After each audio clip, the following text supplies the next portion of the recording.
இந்த வீடியோல நம்ம ngAfterContentInitனா என்னன்னு பார்க்க போறோம். இது லைஃப் சைக்கிள் ஹூக்கோட 4th மெத்தட். இந்த ngAfterContentInit வந்து என்ன பண்ணும் அப்படின்னா, ஆங்குலர் வந்து ஒன்ஸ் ப்ராஜெக்ட் ரன் ஆனதுக்கு அப்புறம் ஆங்குலர்ல இருக்க எல்லா கண்டென்ட் ஆஃப் டைரக்டிவும் இனிஷியலைஸ்ட் ஆனதுக்கு அப்புறம் இது ஒரே ஒரு டைம் வந்து ரன் ஆகும். அதுதான் ngAfterContentInit.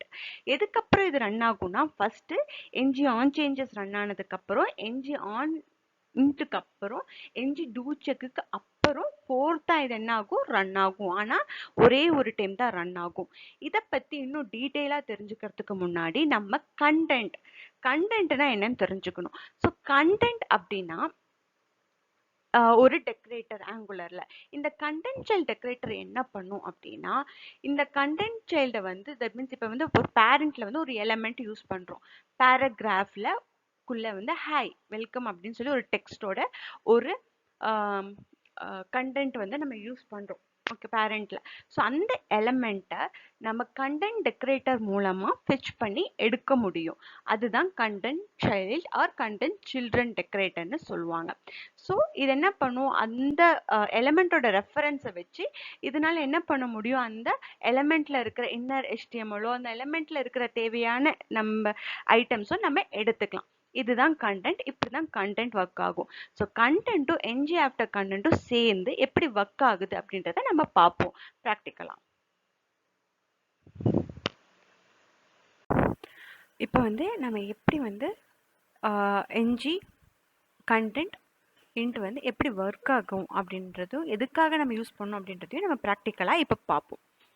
ஸோ வந்து இப்போ பார்த்தீங்கன்னா நம்ம ஆல்ரெடி ப்ரீவியஸ் வீடியோஸ் பார்த்துருந்தீங்கன்னா உங்களுக்கு புரியும். நான் இங்கே பட்டன்லாம் போட்டிருந்தேன்னு, வேணான்னா நம்ம ரிமூவ் பண்ணிக்கலாம். ஸோ இஷ்யூ இருக்கட்டும். இப்போ வந்து நான் என்ன பண்ணியிருக்கேன், என்னோடய பேரண்ட் காம்போனண்ட்டில் நான் என்ன பண்ணியிருக்கேன், இது இக்னோர் பண்ணிடுங்க. பேரண்ட் காம்போனண்ட்டில் வந்து நான் வந்து சைல்டு காம்போனண்ட் என்ன பண்ணியிருக்கேன், பைண்ட் பண்ணியிருக்கேன். இப்போ இதுக்குள்ளே நான் என்ன பண்ணுறேன் அப்படின்னா ஒரு டிவ் கொடுத்துக்கிறேன். எதுக்குள்ளே கொடுத்துக்கிறேன்னு பார்த்துக்கோங்க. ஆப் சைல்டு இருக்கு இல்லையா, இந்த டைரக்டிவ்க்குள்ளே இந்த சைல்டு காம்போனண்ட்டுக்குள்ளே ஒரு டிவ் கொடுத்துக்கிறேன். எங்கே பேரண்ட் காம்போனண்ட் HTMLல நம்ம என்ன பண்ணியிருக்கோம், ஆப்ஜெக்ட் சைல்டு கொடுத்துருக்கோம் இல்லையா, அதுக்குள்ளே தட் மீன்ஸ் இந்த ப்ராக்கெட் அண்ட் இந்த ப்ராக்கெட்குள்ளே நான் ஒரு டிவ் கொடுத்துருக்கேன். இந்த டிவ்க்குள்ளே நான் என்ன பண்ணுறேன் அப்படின்னா ஹாய் ஐம் ஹரிஷ் அப்படின்னு கொடுத்துக்கிறேன். ஓகேவா, ஹாய் ஐம் ஹரிஷ். இது வந்து இந்த டிவுக்கு பதிலாக நம்ம ஸ்பேன் யூஸ் பண்ணிக்கலாம். ஏன்னா இது ஒரு லேபிளாக நம்ம வச்சுப்போம். ஸோ டிவுக்கு பதிலாக ஸ்பேன். ஓகேவா, இந்த ஸ்பேனுக்குள்ளே நான் என்ன பண்ணுறேன்னா ஒரு ஆஷ் கொடுக்குறேன். இதுதான் எலமெண்ட் ரெஃபரன்ஸ். நம்ம வந்து இந்த எலமெண்ட்டை வந்து ரெஃபர் பண்ணுறதுக்கு ஒரு ஐடி வேணும் இல்லையா, அதுக்காக நான் எப்படி கொடுக்குறேன்னா ஆஷ் கொடுத்துட்டு அந்த ஆஷ்குள்ளே கண்டென்ட் ரேப்பர் அப்படின்னு பேர் கொடுத்துக்கிறேன். ஓகேவா, ஸோ என்ன பண்ணியிருக்கேன், பேரண்ட் காம்போனண்ட்டில் சைல்டு டைரக்டிவை நான் இங்கே என்ன பண்ணியிருக்கேன், பைண்ட் பண்ணியிருக்கேன். அந்த சைல்டு டைரக்டிவ்க்குள்ளே நான் என்ன பண்ணுறேன், ஒரு ஸ்பேம்னு ஒரு கண்டென்ட் கொடுக்குறேன். ஸோ ஹாய் ஐம் ஹரிஷ் அப்படின்னு சொல்லிட்டு. ஸோ இதை நம்ம இங்கே சேவ் பண்ணிட்டோம். இதை இப்போது நம்ம வந்து சைல்டு காம்போனண்ட்டில் எப்படி எடுக்க முடியும் அப்படின்னா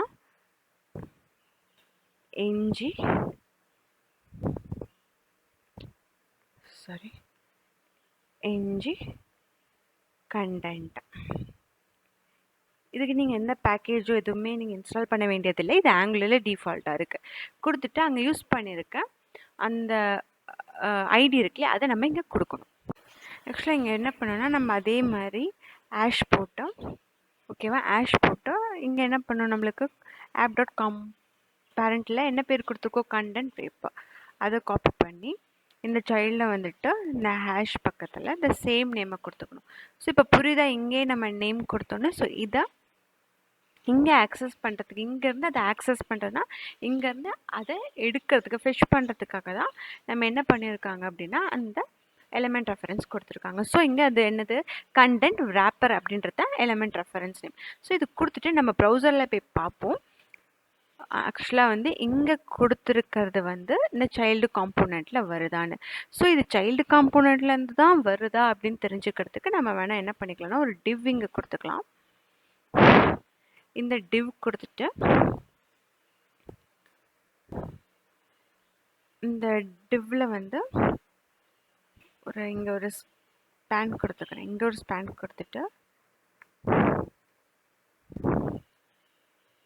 ஃப்ரம் சைல்டு. ஸோ இந்த மாதிரி போட்டோன்னா உங்களுக்கு தெரிஞ்சிடும் இது இங்கேருந்து தான் அது வந்து டிஸ்பிளே ஆகுது ப்ரௌசர்லன்னு சொல்லிட்டு. ஸோ இப்போ பார்ப்போம். இப்போ பாருங்கள், நான் ப்ரௌசரில் வந்து ஓப்பன் பண்ணிட்டேன். ஸோ ஓப்பன் பண்ணோன்னா பாருங்கள், ஃப்ரம் த சைல்டு. நான் வந்து ஜூம் பண்ணி காமிக்கிறேன் maybe. Okay, from the child hi I am Harish. So இது சைல்டுலேருந்து அந்த கண்டென்ட் என்ன இருக்குது பேரண்ட்டுக்கு ஆக்சஸ் பண்ணி இந்த கண்டென்ட்டை எடுத்திருக்கு. ஸோ ஆக்சுவலாக இப்படி தான் கண்டென்ட் யூஸ் பண்ணுவோம். இதே கண்டென்ட்டை வந்து என்ஜி கண்டென்ட் இன்ட்டில் வந்து எந்த இடத்துல யூஸ் ஆகும், அது எதனால் யூஸ் ஆகும் அப்படின்றத இப்போ பார்ப்போம். இப்போ வந்து கண்டென்ட் அப்படின்னா என்னென்னு பேசிக் ஒரு அண்டர்ஸ்டாண்டிங் வந்திருக்கும். இப்போது இந்த கண்டென்ட்டை இங்கே கொடுத்தாச்சு. இந்த ரூட்டில் இருக்கிற இந்த கண்டென்ட்டை நம்ம இப்போ சைல்டு மூலமாக ஆக்சஸ் பண்ணி அதை டிஸ்பிளேவும் பண்ணிட்டோம். இல்லை எனக்கு இந்த கண்டென்ட்டில் வருது இல்லைங்களா இந்த வேல்யூ, இந்த வேல்யூவை வச்சு நான் ஏதாவது லாஜிக் பண்ணணும், இல்லை இதுக்கு ஏதாவது நான் ஸ்டைல் அப்ளை பண்ணணும். எங்கள் சைல்டில் ஏதாவது ஒரு லாஜிக் வைஸாக இது நடந்தால் எனக்கு இந்த கலர் வரணும், இது எரர் இல்லைன்னா இந்த கலர் வரணும், அந்த மாதிரி ஏதாவது கண்டிஷனல் வைஸாக இல்லை ஏதாவது ஒரு மேனிப்புலேஷன் இங்கே மேனுவலாக பண்ணணும் அப்படின்னா என்ன பண்ணணும், அதுக்கு child.component.ts போய்க்கணும். போயிட்டு என்ன பண்ணணும்னா ஃபஸ்ட்டு ஆங்குலரில் நம்ம அந்த டெக்கரேட்டரை இங்கே ஃபஸ்ட் இம்போர்ட் பண்ணணும். டெக்கரேட்டர் பேர் என்ன, content child. Content child. Next என்ன பண்ணணும், அந்த எலமெண்ட் ரெஃபரன்ஸ் எடுக்க நான் ஒரு டைப் கொடுக்கணும் கரெக்டாக. அப்போ நான் அதோட டைப்பையும் இங்கே இம்போர்ட் பண்ணணும். அது பேர் என்ன, எலமெண்ட் ரெஃப். இப்போ இது ரெண்டுமே நான் இங்கே போட்டுட்டேன். இங்கே போட்டதுக்கப்புறம் நம்ம என்ன பண்ணணும் அப்படின்றத இப்போ பார்ப்போம். இப்போ இங்கே போட்டோமா, இப்போ நெக்ஸ்ட் என்ன பண்ணால் இந்த எக்ஸ்போர்ட் கிளாஸ்க்குள்ளே இங்கேயே போட்டுக்கலாம். போட்டுட்டு ஃபஸ்ட் நம்ம கண்டென்ட் சைல்டு என்ன பண்ணிக்கலாம், இங்கே டிஃபைன் பண்ணிக்கலாம். இங்கே டிஃபைன் பண்ணிவிட்டு ஆஸ் யூஷுவல் மதர் டெக்ரேட்டர் மாதிரி தான் இந்த ஃபங்க்ஷன் சைன் வரும். இந்த ஃபங்க்ஷன் சைனுக்குள்ளே உங்களோட காம்போனண்ட் இது வரும். இந்த எலமெண்ட் ரெஃபரன்ஸோட நேம் எடுத்து நம்ம இங்கே என்ன கொடுத்துக்கணும். ஸோ இதான கண்டென்ட் சைல்டு. இப்போ நம்ம பார்க்க போகிற கண்டென்ட் சைல்டு. ஸோ நம்ம இதை கொடுத்துக்கணும். கொடுத்துட்டு என்ன பண்ணணும், கொடுத்துட்டு நாட் ஈக்குவல் டு கண்டென்ட். இது வந்து சின்டாக்ஸ், இதை நம்ம போடணும். பிகாஸ் இது வந்து எம்டியாக இருந்தாலோ இல்லை நல்லா இருந்தாலோ இது வந்து பார்த்துக்கும். இப்போது காலன் கொடுத்துட்டு இது டைப் பண்ண எலமெண்ட் ரெஃபரன்ஸ். ஸோ எலமெண்ட் ரெஃபரன்ஸை போட்டோம். ஓகேவா, என்ன பண்ணியிருக்கோம், டெக்கரேட்டர் எடுத்து இங்கே டிஃபைன் பண்ணி அந்த கண்டென்ட்டோட ஐடியை இங்கே கொடுத்துருக்கோம். அந்த ஐடியை கொடுத்துட்டு அந்த ஐடி வந்து நாட் ஈக்குவல் டு கண்டென்ட்டாக இருக்காமல் இருந்துச்சுன்னா இது என்ன ஆகும், ரிட்டர்ன் பண்ணும் அன்டிஃபைன்டாக. இது வந்து எலமெண்ட் ரெஃபரன்ஸ் அப்படின்றது அதோட டைப்பு. நெக்ஸ்ட் ஸ்டெப் இது. ஓகே, இது வரைக்கும் பண்ணிட்டோம். கண்டென்ட் சைல்டு கொடுத்துட்டோம். இதுக்கப்புறம் நம்ம எது மூலமாக வந்து இந்த வேல்யூவை நம்ம ஆக்சஸ் பண்ண முடியும். என்ஜி இன்ட்டில் போட்டால் வருமா, வராது, கண்டிப்பாக வராது. என்ஜி இன்ட்டில் போட்டிங்கன்னா கண்டிப்பாக இது வராது. ஏன்னா எப்படி போடுவீங்க என்ஜி இன்ட்டில் இதை, ஸோ அது போட முடியாது. ஸோ என்ஜி டூ செக்லேயும் போட முடியாது. ஸோ இது வேறு என்ன பண்ண முடியும், இந்த இடத்துல தான். ஸோ டு மேனிப்புலேட் பண்ணுறதுக்கு கண்டென்ட்டோட எலமெண்ட்ஸை நம்ம கலர் சேஞ்ச் பண்ணலாம், பாண்ட் சேஞ்ச் பண்ணலாம், லாஜிக்கல் வைஸ் ஏதாவது சேஞ்ச் பண்ணுறது, அதை தான் என்ன சொல்லுவாங்கன்னா மேனிப்புலேஷன். மேனிப்புலேஷன்னா நம்மளுக்கு ப்ராஜெக்ட்டுக்கு தகுந்த மாதிரி ஏதாவது லாஜிக் எழுதணும் இந்த கண்டென்ட்டை வச்சு அப்படின்னா அந்த பர்பஸுக்காக யூஸ் பண்ணுறது தான் என்ஜி கண்டென்ட் இன்ட். ஓகேவா, என்ஜி கண்டென்ட் இன்ட். ஸோ இந்த இடத்துல தான் நம்ம என்ன பண்ணுவோம், என்ஜி கண்டென்ட் இன்ட்டை யூஸ் பண்ணுவோம். இப்போ புரிஞ்சிருக்கும்னு நினைக்கிறேன் எதுக்காக என்ஜி கண்டென்ட் இன்ட். ஆனால் என்ஜி கண்டென்ட் இன்ட்டோட ஃபங்க்ஷனாலிட்டி என்ன, அது ஒரு டைம் தான் ரன் ஆகும். ஓகேங்களா, அது என்னாகும், ஒரே ஒரு டைம் தான் ரன் ஆகும். ஸோ ஒன்ஸ் வந்து இந்த சைல்டு காம்போனன்ட் ரெண்டர் ஆனோன்னா அது ஒரே ஒரு டைம் தான் ரன் ஆகும். ஸோ அந்த ஒரு டைம் ரன் ஆகும். அப்போ அதுக்குள்ளே தான் நம்ம என்ன பண்ண முடியும், நம்ம லாஜிக்கை கொடுக்க முடியும். வேறு எதுக்குள்ளேயும் நம்ம கொடுக்க முடியாது. இப்போ அது எப்படி இங்கே இம்ப்ளிமெண்ட் பண்ணலாம் அப்படின்றத இப்போ பார்ப்போம். இப்போது நம்ம என்ன பண்ணோம் அப்படின்னா, ஸோ நம்ம இது வந்து எங்கேயுமே கேப்சர் ஆகாதுன்னு நான் சொல்லிட்டேன். ஸோ உங்களுக்கு டவுட் இருந்தால் நான் அதையும் இப்போ வந்து கிளாரிஃபை பண்ணிக்கிறேன். அதுக்கு முன்னாடி நம்ம ஃபர்ஸ்ட் என்ன பண்ணிக்கலாம், இம்போர்ட் பண்ணிக்கலாம். என்ன இம்போர்ட் பண்ணணும், ஆஸ் வெல் அஸ் நம்ம எப்படி இன்ட்டுக்கு அப்புறம் டூ செக்குக்கு எப்படி வந்து சேஞ்சஸ் சேஞ்சஸ்க்கு நம்ம எப்படி இம்போர்ட் பண்ணியிருக்கோம் போது சேம் என்ஜி ஆஃப்டர் கண்டென்ட் இன்ட்டுக்கும் நம்ம என்ன பண்ணணும், இங்கே இம்போர்ட் பண்ணணும். என்னென்ன, ஆஃப்டர் கண்டென்ட் இன்ட். ஓகேவா, இது இம்போர்ட் பண்ணிவிட்டு இங்கே எப்படி நம்ம மற்றது இம்ப்ளிமெண்ட் பண்ணியிருக்கோமோ அதே மாதிரி அதையும் நம்ம என்ன பண்ணணும்னா இம்ப்ளிமெண்ட் பண்ணணும். ஸோ இது ஒன்ஸ் இது இம்ப்ளிமெண்ட் ஆனதுக்கப்புறம் நம்ம என்ன பண்ணணும் அப்படின்னா, எப்படி ng do check, ng on init, ng on சேஞ்சஸ்க்கு போட்டிருக்கோமோ த சேம் இப்போ என்ன பண்ணணும்னா என்ஜி ஆஃப்டர் கண்டென்ட் இன்ட். இதுக்குள்ளே நான் ஒரு கன்சால் போட்டுக்கிறேன். ஸோ இந்த கன்சால் டாட் லாக் இதுக்குள்ளே நான் என்ன பண்ணிக்கிறேன்னா என்ஜி கண்டென்ட் அப்படின்னு நேம் கொடுத்துக்கிறேன். டு ஐடென்டிஃபை பண்ணி காமிக்கிறதுக்காக கன்சாலை கொடுத்துக்கிறேன். நீங்கள் பார்க்கணுன்னா நீங்கள் இது போட்டும் பார்க்கலாம், போடாமலையும் பார்க்கலாம். நான் இது வந்து உங்கள் அண்டர்ஸ்டாண்டிங்காக கன்சால் இப்படி கொடுக்குறேன். இப்போ நான் கண்டென்ட், இந்த கண்டென்ட் எங்கேருந்து வந்துச்சு, நம்ம ஆல்ரெடி டெக்கரேட்டரில் என்ன பண்ணியிருக்கோம், டிக்ளேர் பண்ணியிருக்கோம். என்ன மாதிரி இது கண்டென்ட்டுக்கு பதிலாக நீங்கள் கண்டென்ட் கொடுக்கலாம், எனி வெர்பபிள் நீங்கள் என்ன வேணால் கொடுத்துக்கலாம். அது உங்கள் அண்டர்ஸ்டாண்டிங் ஏற்ற மாதிரி. இங்கே உங்களுக்கு புரியணுன்றதுக்காக இங்கே கண்டென்ட் கொடுத்துருக்கேன். இங்கே நாட் ஈக்குவல் டு வந்து நல்லா இல்லையான்னு செக் பண்ணுறதுக்கு. ஸோ ஓகே, இப்போ உங்களுக்கு ஒரு டவுட் வரலாம், ஏன் இதையே என்ஜி ஆன் சேஞ்சஸில் கொடுத்தா, என்ஜி டூ செக்கில் கொடுத்தா, என்ஜி ஆன் இன்ட்டில் கொடுத்தா ஒர்க் ஆகாதா அப்படின்னு உங்களுக்கு ஒரு டவுட் கண்டிப்பாக வரும். வருது, தப்பில்லை. ஸோ நம்ம அதையும் செக் பண்ணி பார்த்துக்கலாம். இது என்ஜி கண்டென்ட்டில் இருக்கிற திஸ் டாட் கண்டென்ட்டு. இதே வந்து நான் என்ஜி ஆன் இன்ட்லேயும் போடுறேன் இந்த சேம் திஸ் டாட் கண்டென்ட்னு. டு ஐடென்டிஃபை பண்ணுறதுக்காக இது வந்து இதிலிருந்து தான் வந்திருக்குன்னு ஐடென்டிஃபை பண்ணுறதுக்காக இன்ட்னு நேம் கொடுக்குறேன். இந்த சேம் வந்து அதே வந்து நான் டூ செக்லேயும் போடுறேன். ஸோ டூ செக்கில் போடும்போது டூ செக்குன்னு கொடுக்குறேன். என்ஜி டூ செக்குன்னு கொடுக்கல, கண்டென்ட் டூ செக்குன்னு கொடுக்குறேன் டு ஐடென்டிஃபை பண்ணுறதுக்காக. இப்போ பாருங்கள், என்ஜி ஆன் சேஞ்சஸில் the same என்ன கொடுக்கலாம், என்ஜி கண்டென்ட் ஆன் சேஞ்சஸ். ஓகேவா, இந்த மாதிரி கொடுத்துட்டேன். இப்போ நம்ம ப்ரௌசரில் போய் பார்க்கலாம் எங்கே போட்டிருக்கல, தட் மீன்ஸ் எந்த கன்சாலில் மட்டும் வேல்யூ வருதுன்னு பார்க்கலாம். அப்போ உங்களுக்கு புரியும் எதுக்காக என்ஜி ஆஃப்டர் கண்டென்ட் வந்து இந்த இடத்துல நம்ம யூஸ் பண்ணுறோன்னு இன்னும் கிளியராகவே உங்களுக்கு புரியும். நான் சேவ் பண்ணிக்கிறேன். இப்போ ப்ரௌசரில் போய் நம்ம பார்ப்போம். பிஃபோர் ப்ரௌசருக்கு போகிறதுக்கு முன்னாடி நான் ஒன்று சொல்லிடுறேன், நான் ஒன்று தப்பு பண்ணிட்டேன். ஆக்சுவலாக இங்கே வரக்கூடாது எக்ஸ்க்ளமேட்ரி, தட் மீன்ஸ் இந்த இடத்துல வரக்கூடாது எக்ஸ்க்ளமேட்ரி. எப்போவுமே வந்து இதுக்கு முன்னாடி தான் வரணும், நல்லா எல்லாம் செக் பண்ணுறது. ஸோ யாராவது அப்படி போட்டிருந்தீங்கன்னா நீங்கள் அதை மாற்றி இப்படி போட்டுக்கோங்க, இல்லைன்னா உங்களுக்கு வந்து டேட்டா வராது. ஸோ நான் என் கோட் எல்லாத்தையுமே வந்து நான் டிஸ்கிரிப்ஷன்லேயோ இல்லை அப்படின்னா நான் கமெண்ட் செக்ஷனில் பின் பண்ணி வரேன். நான் லாஸ்ட் 2 வீடியோஸில் பண்ண முடியல. ஸோ இந்த வீடியோலேருந்து திருப்பி இதை கண்டினியூ பண்ணி நான் பண்ணிடுறேன். ஸோ நீங்கள் அதையும் ஃபாலோ பண்ணிக்கலாம். ஸோ மறந்துடாதீங்க, இந்த எக்ஸ்க்ளமேட்ரியை நீங்கள் மாற்றிடுங்க. இப்போ நம்ம ப்ரௌசரில் போய் பார்ப்போம்.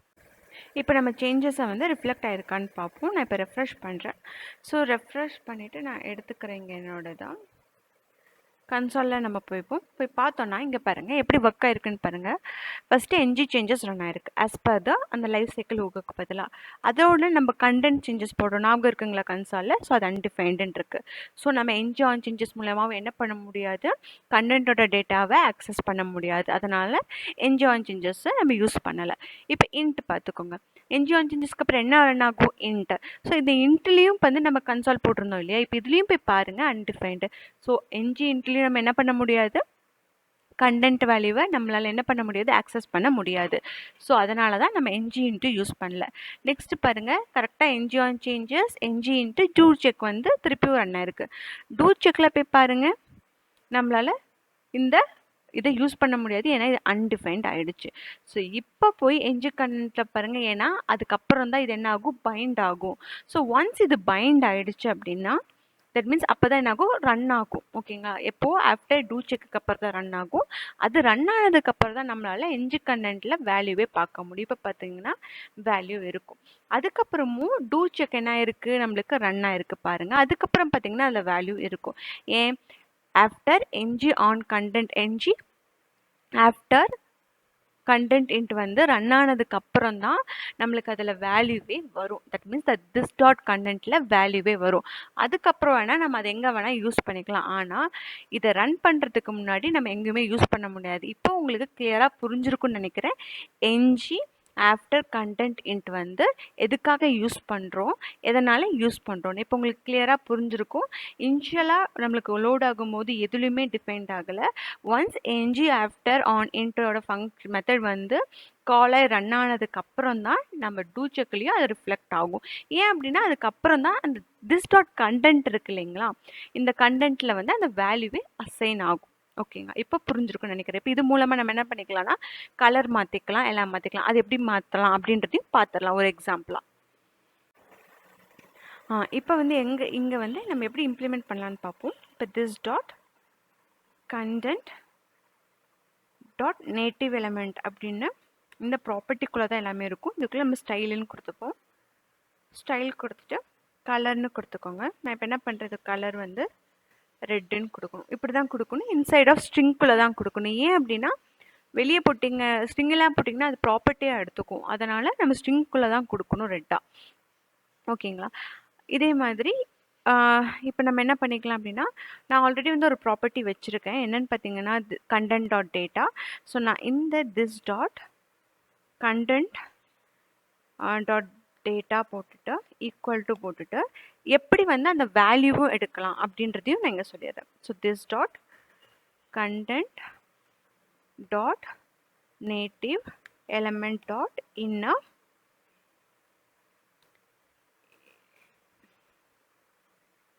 இன்னர் HTMLனு போடலாம், இன்னர் டெக்ஸ்ட்னு போடலாம். நெக்ஸ்ட் வந்து ஸோ இந்த வேல்யூ இங்கே போயிடும். இங்கே வேல்யூ இதை போனோன்னு நம்ம இங்கே என்ன பண்ணிக்கலாம், நம்ம HTMLல இங்கே டிஸ்பிளே பண்ணிக்கலாம். இந்த டிவ் வந்து நம்ம என்ன போட்டுக்கலாம்னா இதையும் ஒரு டிவ்வாக போட்டுப்போம். இந்த டிவ்க்குள்ளே என்ன போட்டுப்போம்னா உங்கள் அண்டர்ஸ்டாண்டிங்காக தான் நான் இந்த டிவ் போடுறேன். So from child property to child property, சைல்டில் இருக்க ப்ராப்பர்ட்டி மூலமாக எப்படி டிஸ்பிளே பண்ணுறது, ஏதாவது லாஜிக் இருந்துச்சுன்னா நீங்கள் அதை பெர்ஃபார்ம் பண்ணிவிட்டு அதுக்கப்புறம் கூட நீங்கள் டிஸ்பிளே பண்ணலாம். ஸோ திஸ் டாட் இங்கே என்ன இருக்குது, கண்டென்ட் டேட்டா. ஸோ காப்பி அந்த கண்டென்ட் டேட்டா ப்ராப்பர்ட்டியை நான் என்ன பண்ணிக்கிறேன், பைண்ட் பண்ணிக்கிறேன். ஸோ நம்ம எங்கே என்ன பண்ணிக்கலாம், பைண்ட் பண்ணிக்கலாம். டேட்டா இருந்தால் டேட்டா வரும், டேட்டா இல்லாட்டி ஒன்றும் வராது. ஓகேவா. ஸோ நெக்ஸ்ட் வந்து இப்போ நம்ம இதை போய் வந்து ப்ரௌசரில் பார்க்கலாம், இல்லை ஃபாண்ட் கொடுத்துக்கலாம். நம்ம வந்து எல்லாமே கலர்ஸ் நம்ம இங்கே பண்ணிக்கலாம். ஸோ நான் இங்கே எல்லாத்தையும் சேவ் கொடுத்துட்டு நான் ப்ரௌசரில் போய் இப்போ பார்ப்போம்.